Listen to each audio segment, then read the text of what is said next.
Hi and welcome to another tutorial in Python for Beginners series. In case you haven't watched the last tutorial, please watch it and then continue watching. Alright, now let's jump in and get started.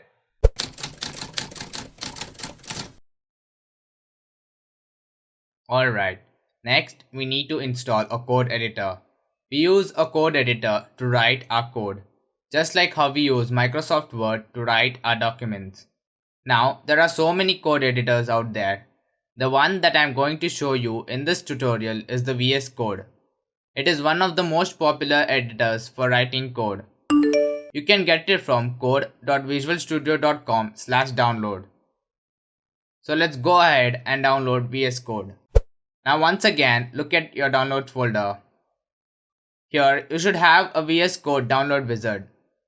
Just double click on it and install VS Code. This is what you should see when you open it.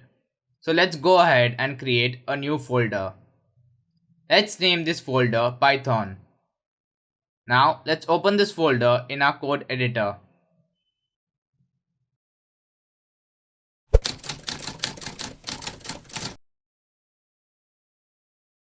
Now go here and click on this icon.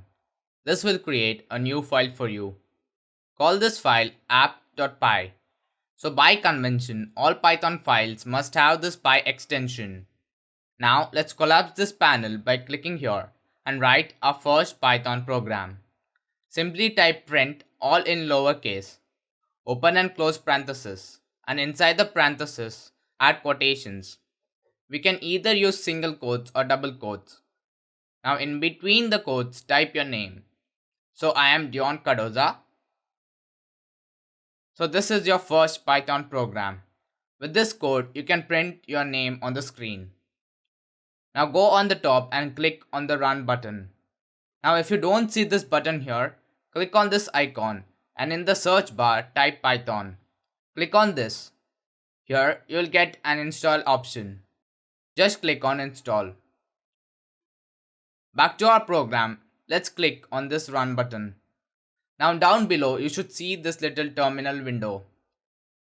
This is the little window where you can see the results or output of your program.